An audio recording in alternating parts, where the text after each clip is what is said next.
Celebramos en la Iglesia la fiesta de la gran solemnidad de la ascensión de nuestro Señor Jesucristo a los cielos.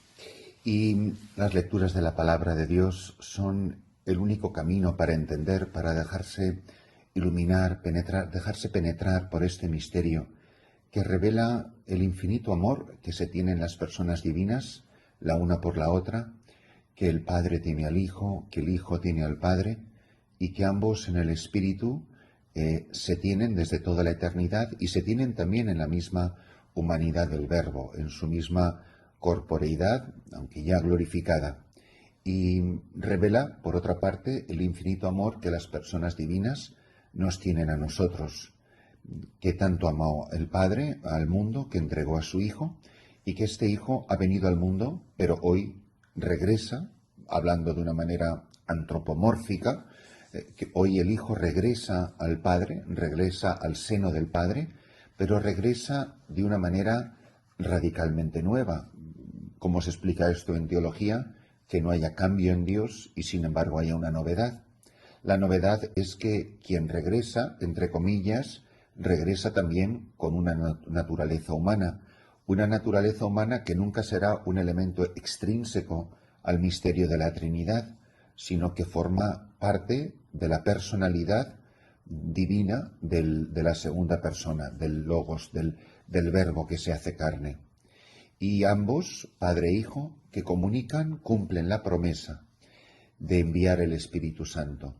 Pero hay una segunda novedad, y es que no regresa el Hijo al Padre en la ascensión solo, sino que regresa con todos nosotros, que formamos parte de su cuerpo, que somos parte de su humanidad, que somos el rebaño, que el pastor que ha venido al mundo y que se hace pastor en el vientre de la divina pastora, que es la Virgen María, ha venido a reunir a los hijos de Dios dispersos y congregándonos en un solo cuerpo, en su humanidad, en su iglesia, en su rebaño, regresa con todos nosotros al Padre. Por eso no solo regresa el Hijo hecho carne, sino regresa toda la humanidad que ha sido rescatada por la sangre del Cordero, que aun glorificado sigue siendo el Cordero y glorificado sigue llevando en su carne gloriosa las huellas de la pasión. Acercándonos ahora a la palabra de Dios, descubrimos que el final del Evangelio de San Lucas coincide con el comienzo de los Hechos de los Apóstoles. Es el enganche entre ambos libros. Dice, sobre todo, el Evangelio, la fuerza de su palabra está en que se tenía que cumplir lo que estaba escrito. Y lo que estaba escrito es que el Mesías padecerá, que resucitará de entre los muertos al tercer día, y en su nombre se predicará lo que él predicaba, que era la conversión y el perdón de los pecados a todos los pueblos, comenzando por Jerusalén. De estos acontecimientos, Jesús le dice a los apóstoles, y a quienes ha elegido en este momento de despedida, vosotros sois testigos de esto. No sois solo mensajeros, no sois simplemente los que continuáis una obra, no, vosotros habéis visto al Mesías padecer, habéis visto al Mesías resucitado, le habéis visto resucitar al tercer día, y le habéis visto predicar a vosotros, y ahora vosotros lo hacéis prolongando su tarea, porque Él seguirá haciéndolo en cada uno de vosotros. Y dice que yo enviaré lo que mi Padre ha prometido. Recordáis que es la gran promesa, el Paráclito, el Defensor, el que nos guiará a la verdad plena, el Espíritu del Padre y el Espíritu del Hijo, o el Espíritu del Padre que procede a través del Hijo, que se nos comunica por medio de su Verbo.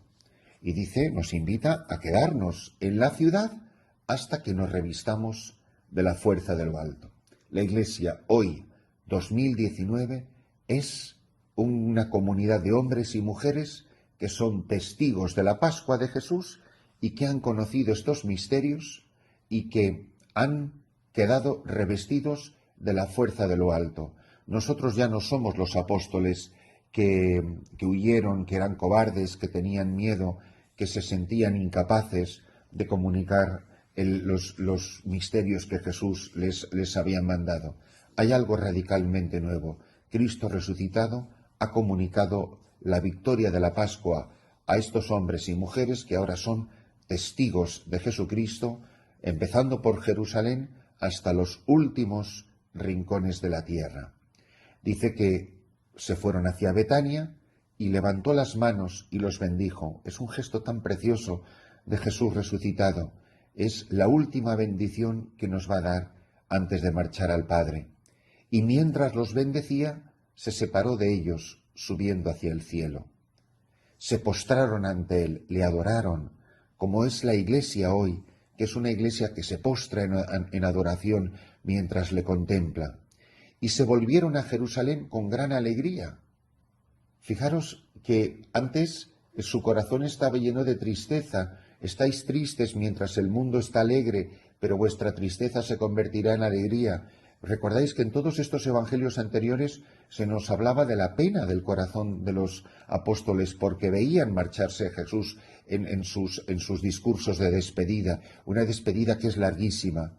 Pero aquí no, ellos se postran ante él, se volvieron a Jerusalén con gran alegría y estaban en el templo bendiciendo a Dios. Sentían, eran conscientes, creían en la fe que Jesús estaba vivo y resucitado en medio de ellos. En cambio, en el comienzo, los primeros 11 versículos de los Hechos de los Apóstoles, dice, la despedida tiene algunos matices diferentes, dice que siguió Jesús haciendo y enseñando hasta el día en que dio instrucciones a los apóstoles que había escogido, movido por el Espíritu Santo. Fijaros, San Lucas siempre insiste muchísimo en que todas estas grandes acciones de Cristo, en definitiva toda su vida, es fruto de la acción del Espíritu en él.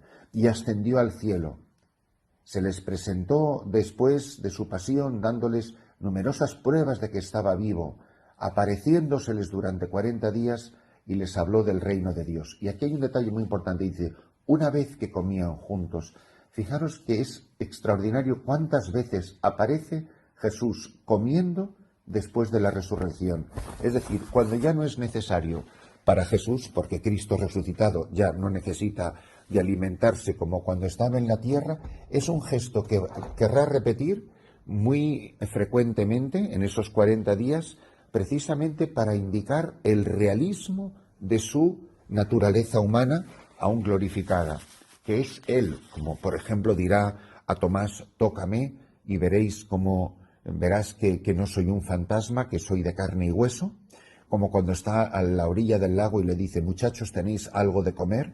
¿Tenéis algo de desayunar?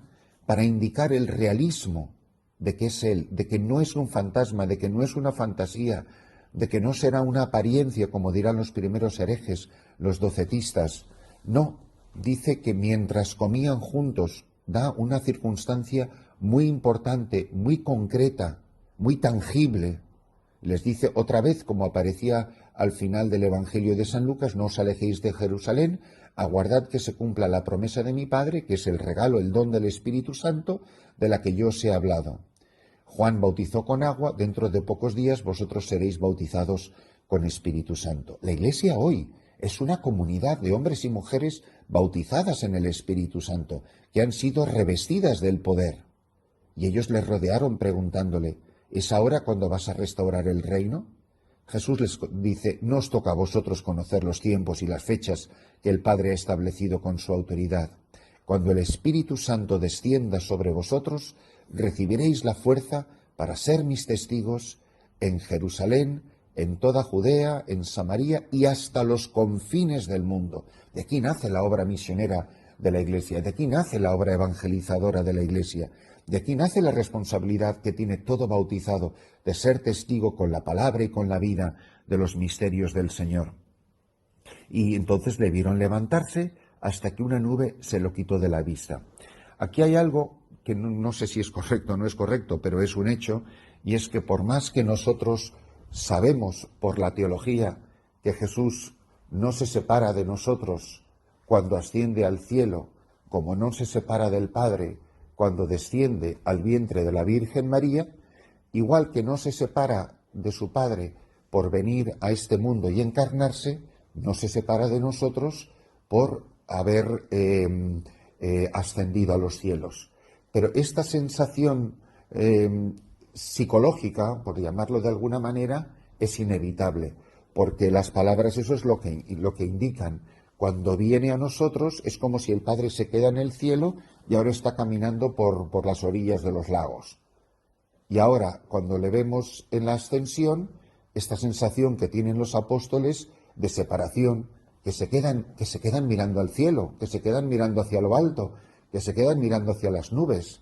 Entonces, si es verdad que la teología nos dice que no hay separación ni del Padre al venir a nosotros, ni de nosotros al regresar al Padre, esa sensación es como está en contraste con la teología y la sensación psicológica que nos dice algo diferente.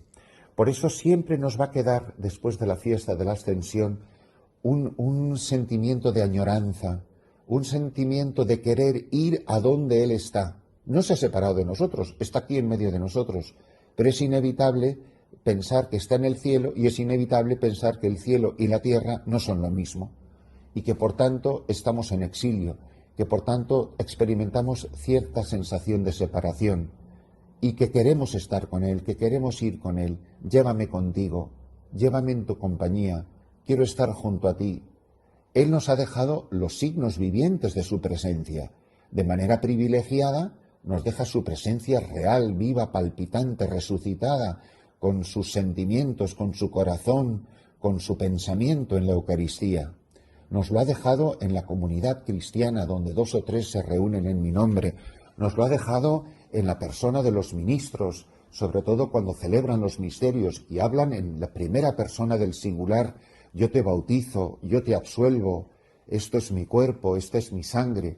Es Cristo mismo el que está hablando por los labios del sacerdote, del obispo, del ministro consagrado.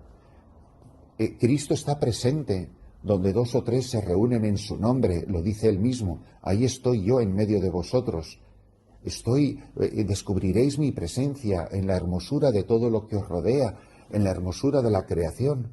Es Jesucristo el que está presente en la persona del pobre, del enfermo, del hambriento, del sediento, del preso, el que vive en soledad, todos aquellos que son signo de la pasión del Señor. A mí me lo hiciste, era yo a quien tratabas así, para bien o para mal. Esta sensación de añoranza, de nostalgia, de deseo, y además confesaremos en el credo dentro de un momento que vendrá de nuevo, pues una persona que ha ascendido al cielo y que confesamos en nuestra fe católica todos los domingos y solemnidades que vendrá de nuevo en gloria, pues una persona que va a venir de nuevo es una persona que no está plenamente con nosotros, como se dice en teología, ya sí, pero todavía no, está ya presente en medio de nosotros, pero no está definitivamente Él con nosotros o nosotros con Él. Por eso, repito, qué importante es saber contemplar en la palabra de Dios la medida justa de la teología y la medida justa del sentimiento interior que todos experimentamos. Y esto es lo que va a vivir también la Santísima Virgen María en su asunción a los cielos, también con su cuerpo físico. Esto es a lo que estamos llamados todos por la resurrección de la carne, que también vamos a confesar en el credo de nuestra fe. Esta sensación de alegría por saber que está resucitado, esta sensación de gozo por la confianza que Él ha puesto en nosotros, id al mundo entero a proclamar el Evangelio. Y hay tantos lugares donde todavía Él no está vivo y resucitado en la mente y en el corazón de quienes no lo conocen, porque no lo han experimentado, porque no se les ha revelado. Las últimas palabras de este párrafo de los Hechos de los Apóstoles nos va a ayudar a entender esto muchísimo mejor.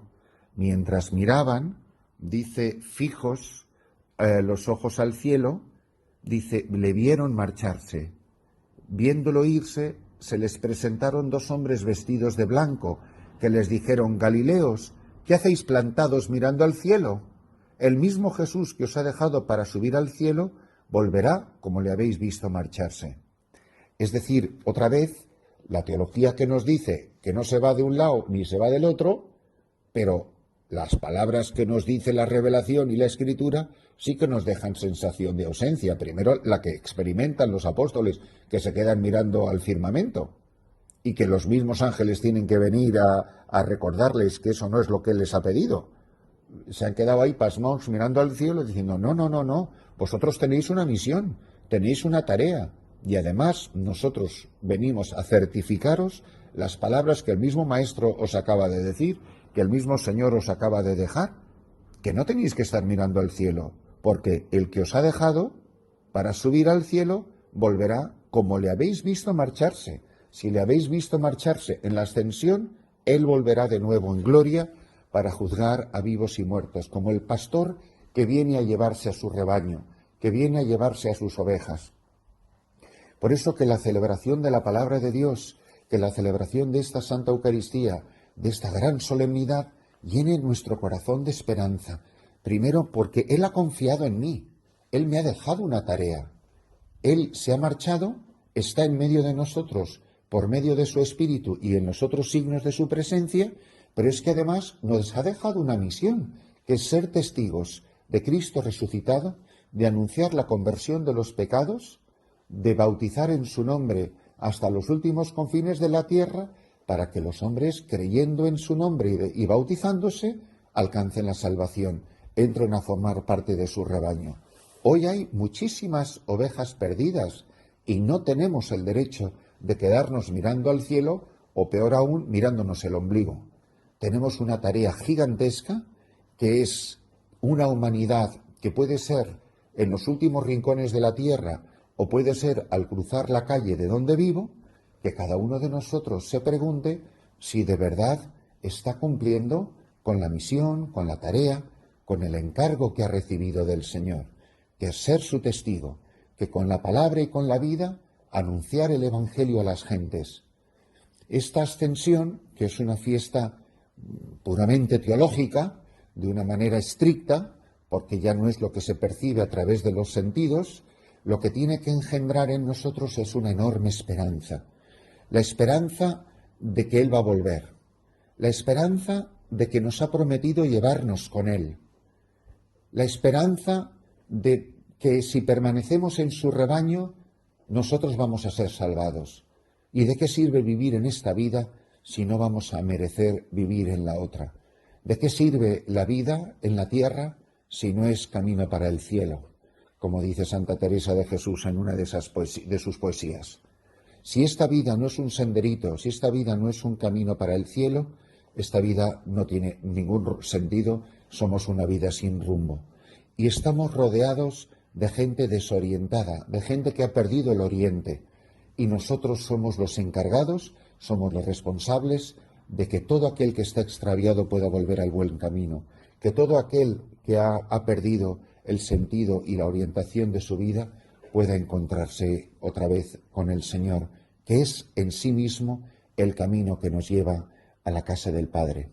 Benditos nosotros que hemos sido elegidos por nuestro nombre, que hemos conocido el amor que Dios nos tiene, que hemos conocido el resucitado, que está realmente presente en cada sagrario de la tierra y quiere estar cada vez más en más sagrarios y que quiere que todos los hombres por caminos inverosímiles puedan, porque los caminos por los que los hombres y mujeres de este mundo se van a encontrar con Cristo son tan dispares, son tan variopintos, y todos nosotros tenemos la responsabilidad de salir al encuentro de aquel que no le conoce, y con una tenacidad y con una terquedad evangélica que no puede conocer límites, tenemos que empeñarnos y empeñarnos y empeñarnos hasta que la última oveja perdida encuentre el caminito que lleva al rebaño.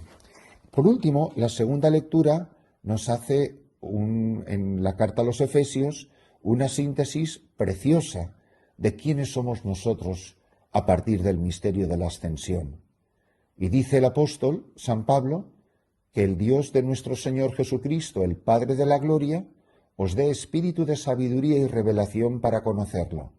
Ilumine los ojos de vuestro corazón, para que comprendáis cuál es la esperanza a la que os llama. ¿Cuál es la esperanza a la que me llama? A estar con Él, pero no llegar solo, sino a traer a muchas gentes de la mano, para que nosotros, participando del Espíritu Santo, que es el Espíritu del buen pastor, podamos reunir al pueblo de Dios disperso, para que ilumine los ojos de vuestro corazón y comprendáis cuál es la esperanza a la que os llama, cuál es la riqueza de gloria que da en herencia a los santos y cuál la extraordinaria grandeza de su poder para nosotros, los que creemos, según la eficacia de su fuerza poderosa que desplegó en Cristo, resucitándolo de entre los muertos y sentándolo a su derecha en el cielo, por encima de todo principado, no sólo en este mundo, sino en el futuro, y todo lo puso bajo sus pies, y lo dio a la Iglesia como cabeza sobre todo.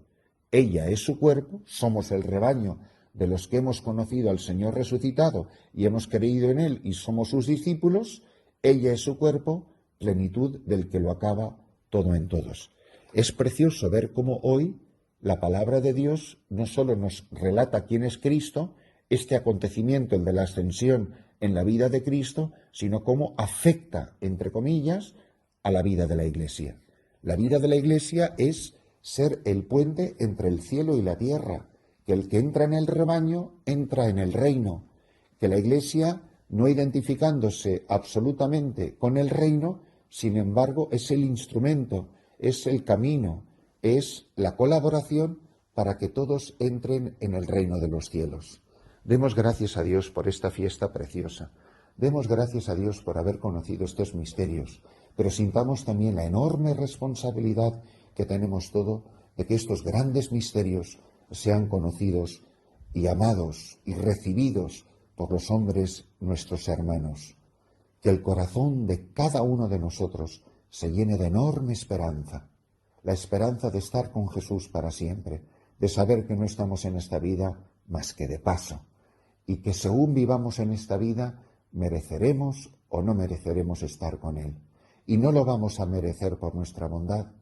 Será su misericordia la que nos tome en brazos, la que nos cargue sobre sus hombros y nos lleve al cielo con Él.